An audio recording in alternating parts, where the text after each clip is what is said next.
Tout le monde, je suis heureuse de vous retrouver sur la chaîne Sonia Cooking. En fait, je prépare une pâte à pizza très facile à préparer en quelques minutes. Donc j'ai mis 250 g de farine. Donc comme vous avez pu le voir, j'ai creusé un puits au milieu. J'ai mis 3 cuillères à soupe d'huile d'olive. J'ai mis de la levure boulangère. Donc j'ai mis entre 20 et 25 grammes. J'ai mis du sel, j'ai mis une petite pincée de sucre. Après ça c'est facultatif. Donc en règle générale je fais ma pâte comme ça et je rajoute de l'eau. Donc là j'ai un verre d'eau et au fur et à mesure je vais rajouter de l'eau pour le pétissage. Je rajoute également des herbes de Provence. Là aujourd'hui j'avais envie de faire une pâte avec des herbes de Provence. Ça aussi c'est facultatif, parfois oui, parfois non. Thym, laurier, romarin, qu'est-ce qu'il y a d'autre dedans? De bien bon dans cette petite chose. Il y a du basilic aussi, donc la sarriette hachée, donc voilà. Donc voilà, on est parti. Donc je vais commencer le pétrissage. Donc comme ça avec mes doigts. Donc déjà, je ramollis bien ma petite levure boulangère. Ensuite, je vais rajouter de l'eau au fur et à mesure. Donc avec une main, ça va être un peu compliqué. Donc je vais couper et je vous dirai combien d'eau j'ai mis pour bien tout mélanger au fur et à mesure. Donc je fais un petit puits comme un petit volcan et au fur et à mesure je prends la pâte comme ça avec mes doigts. Pour information, je mets de l'eau tiède, je mets pas d'eau froide. Après ça dépend des personnes qui préfèrent, mais moi je préfère l'eau tiède. C'est beaucoup mieux pour la levure. Donc voici ma pâte, vous voyez elle est bien souple. Donc là je vais la laisser lever pendant à peu près 20 minutes. Je vais la mettre dans un sac. Vous savez les sacs congélo. Et donc je vous disais ouais la pâte je l'ai travaillée comme ça en fait. Très simplement. J'ai travaillé pendant 5 minutes. J'ai bien tout mélangé les ingrédients. Donc voilà. Donc là je la mets dans un sac congélo. Je la mets 20 minutes au réfrigérateur. Donc dans mon frigidaire. Et après la pâte est prête. Donc là ce qu'il faut savoir c'est que je peux faire 2 pizzas avec cette petite pâte. Donc 250 g de farine. Je vous mettrai le tout. Donc j'ai mis 250 g de farine, 20 à 25 g de levure boulangère, j'ai mis du sel, une pincée de sucre, j'ai mis 3 cuillères à soupe d'huile d'olive et un verre, vous voyez, un verre d'eau, il n'y a plus d'eau, tiède. Donc après c'est selon chacun.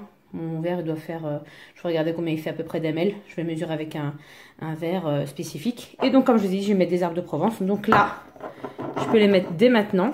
Ce que je vais faire, c'est que je vais ouvrir la boîte. Je vais tout simplement étaler les herbes que je veux, autant que je veux. Bon, je ne vais pas en mettre autant, je vais en mettre un petit peu. Voilà, je mets à peu près comme ça.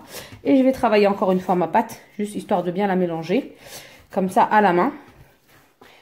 Donc je vais tout mélanger et après elle sera prête pour aller au réfrigérateur pardon, pendant à peu près 20 minutes. Donc voilà ce que ça donne au bout de 20 minutes. Donc ça a doublé de volume. Je l'ai mis au réfrigérateur, donc je l'avais mis dans un film alimentaire. Je ne sais pas trouvé mon sac congélo. Film alimentaire c'est très très bien. Donc voilà, donc là comme vous pouvez voir c'est les petites herbes de Provence que j'ai mis un peu partout. Donc en plus vu que je vais un peu la retravailler, ça va mieux s'étaler un peu partout. Donc voilà. Donc j'ai étalé ma pâte. Moi je l'ai étalée avec un rouleau. Certains diront oui, une pâte à pizza avec un rouleau, oui. Donc elle est assez fine. Donc voilà, on voit bien les herbes de Provence. Donc là je vais faire une grande pizza. Et donc du coup vous verrez le résultat une fois finalisé. Mais après je peux finir voilà à la main. Voilà une fois étalé, donc j'ai pris un grand plat. Donc avec ça vous pouvez faire au moins facile 2 pizzas. Il me reste même encore de la pâte. Donc ouais, ça fait vraiment un très très grand plat qui va au four. Pour information, donc une fois étalé, ça donne ceci. Vous pouvez rajouter la garniture que vous voulez. Bon, moi je mettrai en bonus ma garniture.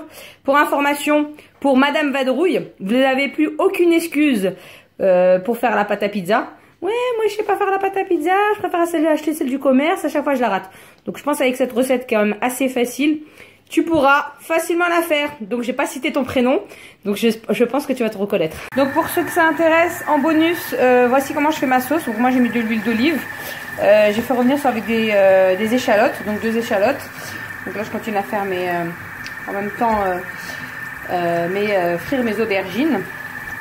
Donc là je vais rajouter du persil de l'ail. Je vais rajouter aussi ma super sauce que j'adore. Donc je rajoute ça en fait, cette marque là qui est vraiment très très bien, elle est excellente. Si je dois bien vous la conseiller, c'est celle-ci. Donc c'est dans la pulpa de tomate venant d'Italie. Donc vous en trouvez à partout, hein, Carrefour, Auchan, enfin bref, on va pas citer les magasins. Je travaille pas pour eux hein, d'ailleurs. Donc voilà, pour aucune marque. Et voilà. Donc j'ai rajouté du persil et de l'ail, déjà haché, prêt à l'emploi. Ma fameuse pulpe de tomate. Donc je vais laisser revenir. Et ensuite je vais rajouter, je vais essayer d'assaisonner. Soit on peut rajouter des herbes de Provence, sel, poivre. Il n'y a pas besoin de mettre complication, 1 milliard d'épices. Juste sel, poivre, ça suffit largement parce que déjà ça va donner du goût. Pour information, moi je rajoute une petite pincée, mais vraiment une petite pincée de sucre pour enlever l'amertume s'il y a. Donc voilà. Donc là j'ai rajouté en plus un petit bouquet de thym et de laurier, donc pour donner du goût. Donc désolé hein, pour le bruit, hein, parce qu'il y a la hotte, enfin là j'ai arrêté la hotte, mais il y a le Thermomix en même temps, parce que je suis en train de faire aussi la soupe de mon petit dernier en même temps. Donc là pour ma garniture ce soir j'avais envie d'aubergines, parce qu'en fait voilà, quand des fois je mangeais des pizzas à l'extérieur au restaurant, j'aimais bien les pizzas aux aubergines. Donc là j'ai préparé une poêle avec de l'huile. Donc là j'ai un petit tupperware avec de la farine. Donc là j'ai bien saupoudré, j'attends que l'huile soit bien chauffée pardon, et puis après je vais les faire frire quelques instants pour pouvoir m'en servir pour la garniture pour ma pizza. Elle est enfin prête, voilà. Et aussi des aubergines déjà. Donc pour la garniture j'ai mis ma sauce que j'avais vu que j'ai préparée tout à l'heure. Là j'ai mis du fromage râpé. Habituellement je mets de la mozzarella qui existe en forme en dés. Enfin c'est du fromage spécialement pour les pizzas. Donc là aujourd'hui j'en ai pas. Je mettrai ça comme ça. Je mets mes aubergines un peu partout. Et je rajoute également mes champignons. Après vous pouvez rajouter du thon. Vous pouvez rajouter tout ce que vous voulez. C'est selon le goût à votre guise. Donc voilà.